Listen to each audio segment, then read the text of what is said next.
In my mind, there's one choice for roofing around here, and I'd go with your best choice. Whether it's time to replace your roof or repair it, Best Choice Roofing provides top-notch roofing services tailored to meet the unique needs of Detroit homes and businesses.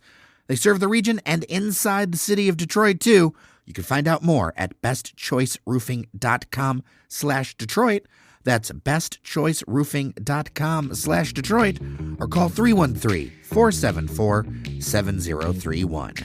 That's 313-474-7031.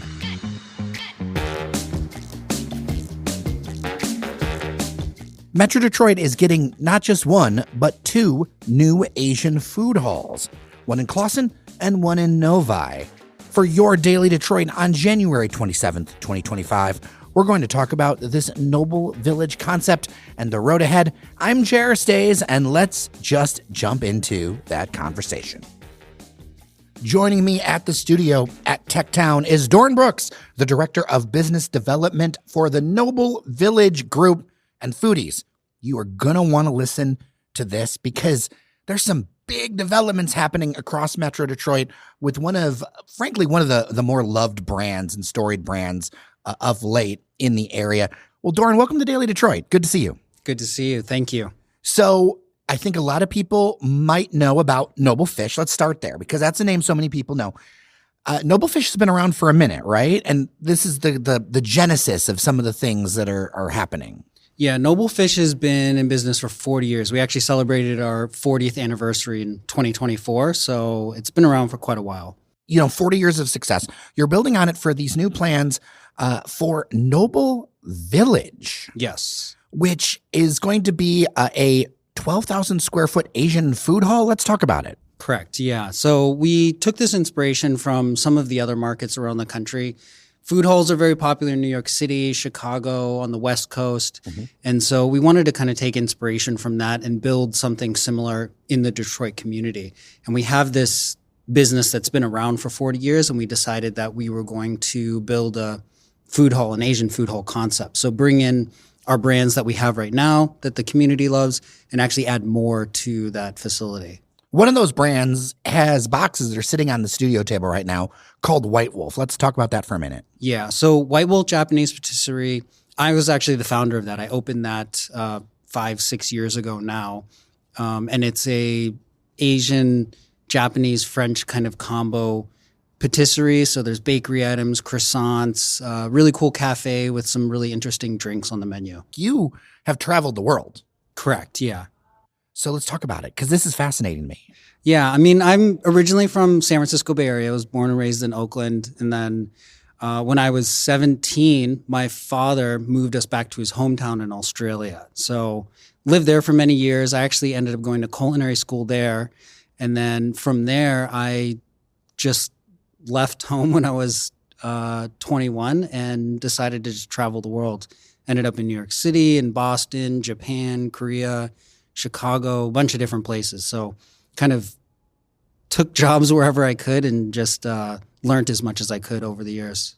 So why do a food hall in Clawson? There's so much talk about different areas of Metro Detroit. Mm-hmm. Clawson, if people are not familiar, you're over on 14 Mile Road. That is a suburb in kind of the middle of Oakland County, would you say? Like a little north of Royal Oak? Yeah, it's like exactly 1 mile north of Royal Oak, pretty much. Right on 14 Mile and Main Street, right, is pretty much where we are. I think Clawson is this place partially because Noble Fish has been there for its whole tenure. And the community has been really good to us, this city of Clawson. And there's a lot of new business happening there. There's a lot of like foodie related things. There's Nori right across the street. Wise Distillery and Sabbath Coffee right across the street. So there's a lot of new businesses coming in there. And it just felt like this community where we could add even more to it and kind of become this new central like little foodie hub. It seems like in the last few years that Clawson's really gotten a lot of momentum. What do you think's behind that? I think there's a few different guesses out. I don't want to say, it's one thing or another. I think it was just kind of this snowball effect where, I hate to say it, but Noble Fish has been there and created like a staple in the community. And then a few other businesses came in. Then we opened White Wolf in that community. And then, there's been an influx of other things. I think it's geographically really centrally located, like you were saying. You have Birmingham right down the street. You have West Bloomfield right there. You have Royal Oak really close by. It's kind of ancillary to Troy. There's a lot of like really great communities around that people want more. They ask for more. I mean, we have people come in all the time saying, can you do this? Can you do more of this? Can you add grocery? Can you add ramen? Can you add all these different things? So we get those comments constantly. So let's talk about this food hall space. What's going to be inside of it? Noble Fish is going to be there. We're actually expanding the sushi bar, so there's going to be more seating. We're going to add more options, more variety of sushi. Then we're moving what is the White Wolf space, which is like 2 doors down from Noble Fish in a different building. We're actually moving the whole bakery counter into what is currently the seating area of Noble Fish. So those are going to be kind of mirrored to each other. And then off of the sushi bar, we're actually adding a ramen concept there. So we're going to have really authentic Japanese ramen. We're adding a cocktail bar into there. And so those 4 concepts are going to create like a little kind of central seated food hall kind of vibe. So the idea is you can come in from all hours of the day, come in early in the morning, get your coffee, get your pastries. You can get lunch there. There's going to be sandwiches, salads, your sushi, you can get a bowl of ramen, and then we'll be open later. So if you hang out all day, then you can get your, cocktails at the end of the day as well. And that's going to be connected. What is currently the White Wolf space from a physical standpoint, we're going to reformat that into what is the grocery section, the market section of Noble Fish. We're going to put that into what is the White Wolf section. And then what is really popular right now is our grab and go case. There's just tons of sushi and items that are pre-made. People can just, in the rush, come and grab them. We're going to make that probably 5 or 6 times as big as it is. Give people an idea of like when they're coming into this room, like people, I could say the number of square feet, which I think is like 12,000, but that's a very like the builders will know what that means. But when you walk in there, what are we thinking? So there's 2 different forms of seating. We're expanding the patio, so that's going to add a lot of seating in like the summer months, right? But inside, we're going to have about 70, 80 seats inside.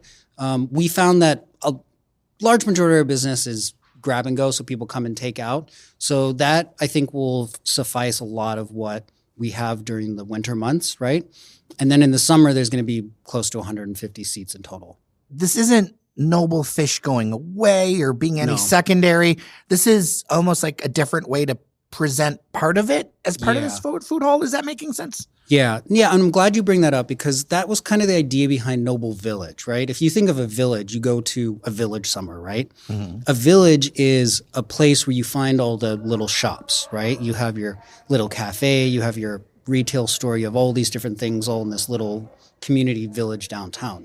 So the Noble Village, the inspiration behind that is we want to bring all of your favorite brands under one roof, right? Like that statement, I think, is the crux of what we're trying to do. So in a Noble Village, you will find a Noble Fish. You will find a White Wolf Japanese patisserie. You will find the ramen concept. You will find a cocktail bar. You will find the market component. So all of those different things are a part of Noble Village. Like nothing is Noble Village in terms of the offering. The Noble Village is the place where you find everything else. If that makes sense. Yeah, I think about when I visited, say, like the Time Out Food Hall in Chicago. Yep. Like the village is the food hall concept that houses everything, but Noble Village, the place, and White Wolf and anything else that joins you, those are concepts. Correct. Within it. Yes. Okay. And when is this particular project you're hoping to get this done? So it's going to be done in phases because one of the most important parts is that we're not going to close Noble Fish or White Wolf during this whole project. So we planned out really hard on how to make sure that these businesses stay open. So it's going to be rolled out in phases. So the first phase is in March. Our goal is to reopen the new White Wolf space. And then what is the current White Wolf space will close down, but you'll still have White Wolf, right? And Noble Fish will stay open. And then we'll build out a different section, then we'll reopen that, and we'll close down a different part and reopen that. So it'll be done in phases as we go forward. But we want to ensure everyone that nothing is closing. It's all going to be open. It's all going to be available. You can come and get your coffee and sushi whenever you want. Yeah. Now, I'm hesitant to say it this way because it'll make it sound like an infomercial. Yeah. But wait, there's more. Yeah. One more thing, as Steve Jobs would say. Yes, one more thing. We have a sister Noble Village. So this one that we've been talking about is Noble Village Clawson, like we said, in downtown Clawson, 14 and Main Street. We are doing the same style concept, Noble Village Novi, in downtown Novi. And that is going to be a very similar thing, but it's going to be much, much bigger with a lot more food options, a lot more going on. And that building that we have is currently the location of One World Market, which is our Japanese grocery store. It's the largest Japanese market in Michigan currently. So we are building that into a 34,000 square foot food hall. So close to 3 times the size? 3 times the size, yeah. Whew. In that food hall, what are you looking at programming with? Or that's still coming together?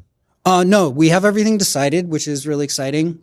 We have, so the main things like Noble Fish and White Wolf, the ramen concept, cocktail bar, that whole market component, that's all going to be a part of this one as well. But in addition to that, we're building like a Asian fried chicken concept. We're building a whole sandwich concept into there as well, so into that food hall section. The grab and go area will be much bigger. The market will be much bigger. We'll have like a whole Asian spirit. So if you want to come in and get, 18-year Yamazaki whiskey or things like that, depending on what you want, that there'll be a whole avenue for those types of products. And then we have a whole second floor, which is going to be a 400-person theater. So it's going to have a stage, lighting, entertainment component. So we're going to program everything from shows or make the space available for rent, for conferences, or whatever you want to use it for. We're kind of calling it a community center. We haven't really figured out exactly what we want the public name to be that really encapsulates the versatility of it. And then we're also building an Izakaya style restaurant on the second floor as well, which will seat probably about 100 people-ish on the second floor. And we'll have catering ability and things like that available through this facility as well. And what drew you to Novi? What about Novi supports some project like this? This is pretty sizable, to be honest. Oh, yeah. It's a big project. We've been planning and talking about it for a while. And I think Novi is just a really powerful Japanese community. A lot of the Japanese automakers are there. It's one of the largest Japanese populations in Michigan. So it just kind of naturally made sense. And then we have this Clawson with Noble Fish. We have One World Market that's already there in that community. And the community has been really good to us. They've been really supportive. The customers really love it. So we just decided that it made sense to do more in that community as well. So it was just kind of a natural, escalation of that thought process. And is there a timeline on this one? So this one is a little bit more in the air. We've gutted the building and we've started some work there. Because of the scale of the project, I'm hesitant to give any kind of hard, fast dates for anything, right? I would say probably a couple years is when this is going to be finished. With that said, One World Market is open right now, right? Our market component, grocery, and that does have a sushi bar and stuff in it as well. Hopefully this doesn't sound like a plug for our businesses, but yeah, I'm really excited about what we're doing though. Well, I know people want to know about the new things happening around Metro Detroit. I do want to ask you though, you started White Wolf and you now involved in Noble Fish. Yeah. What are some things that you've learned serving Metro Detroit? I think Metro Detroit is a really interesting community when it comes to the food culture. People love new things and they're really excited about exploring new things. And they will try anything once, right? And that's been really exciting. Is when I first moved here many years ago, there was this kind of aura of, Detroit and what is Detroit? And it's kind of looked at in some ways as not the most positive light in a lot of other places around the country. And then my first time visiting here, I was just absolutely blown away by what's available. And it was just really inspiring, going and hunting down restaurants and cafes and little coffee shops and little hole-in-the-wall places to some of the nicest restaurants in town. There's the Book Tower, I think, is a great example of what Detroit is capable of, right? Some of the restaurants in there are just staggering. Le Supreme is probably one of my favorite restaurants personally right now. Pretty much everyone I talk to raves about that place. I mean, I enjoy it too, but it's Very rarely do I see like a universally loved restaurant, and that's one of them. Yeah, it's just impressive. I mean, the quality of the food and just the environment and everything. So I think that was kind of my introduction to Detroit so it was kind of this like blown away experience because you have this preconceived notion of what it's about. And then I see that, over the years in doing things, people want high quality stuff. They want something unique. They want something different. So that's been really exciting to try things and experiment with different kinds of food and different concepts and try to listen to the community, I think is probably the most important thing. I mean, I think through the years in working in the food industry, a lot of people have this idea of like, I want to do this, right? And they want to bring this business or idea or this food concept. But I think what we need to do is really listen to the community. And I think that's what we are taking a step back and trying really hard to do is understand what do people love about us and our businesses or about the food community in general? Or what do they dislike about it? And try to really understand that fundamentally and bring more of what they love and try to change what they don't love, right? Like it's a challenge. I'm not saying it's easy or, it's a walk in the park to do so because everyone's a little different. Everyone has different preferences. But the more that we can kind of take a step back and remove our own egos from the food culture and just bring, food is about sharing community and bringing people together. So if we continue down that path, I think is the right motivation behind it. What is something new that you've learned, that you didn't realize at first, like this is the way it was going to be? That question brings like two things initially. The first thing is what I've learned about Detroit in general, right? The community in general. And that is that the people are probably some of the nicest people I've ever met. I've lived in a lot of different states around the United States and different countries and been traveling a lot. And the people here are just amazing, right? Like I thought when I first moved here, I would spend some time here. And then I'd probably go on to the next thing. And, 8 years later, I'm still here. Bought a house and, have my wife here and we're just, we love the community, right? So I think that was something that I learned about this place. It's just filled with really, really good people. And then I think from the food side, I've learned that creativity is key would be my kind of comment on that is the more kind of outside the box that we can get and the more that we challenge people, right, in the community, I think the more that we can really create something special. I think a lot of people try to mimic what everyone else is doing. And, we're never going to do anything as well as Starbucks is doing or anything as well as McDonald's is doing, right? Or what your next door neighbor is doing. I think people don't want, a different version of that restaurant that already exists. They want something new. They want something different. And that took me, I think, a really long time to learn is that when I was going through my career is like, you're always trying to learn, how did that person do that? And try to replicate that. And I think when you break through and you go like, wait, I just need to do something that no one else is doing. And that's really hard. But you also have to be careful because if you go too far outside that box of weird, then you scare people away, right? So I think that's the fine line that you're always walking. Doran Brooks, Noble Village Group, Noble Fish, Yeah. White Wolf, all the things. Where can people find more about what you're doing and follow you? Yeah, so at Noble Village on the socials is a good way. You can find all the brands like at Noble Fish, Sushi, Clawson is our Instagram handle for Noble Fish, at White Wolf Bakery. But if you just go to www.noblevillage.com, then you'll find pretty much everything, the links to everything else, and you can see all the brands. You can find out more about everything pretty much. Awesome. Well, Doran, I appreciate you and thank you for your time on Daily Detroit. Thank you. Thanks so much for listening. Thanks so much to our members on Patreon, patreon.com/Daily Detroit. Remember that you are somebody, and we'll see you around town. Talk tomorrow.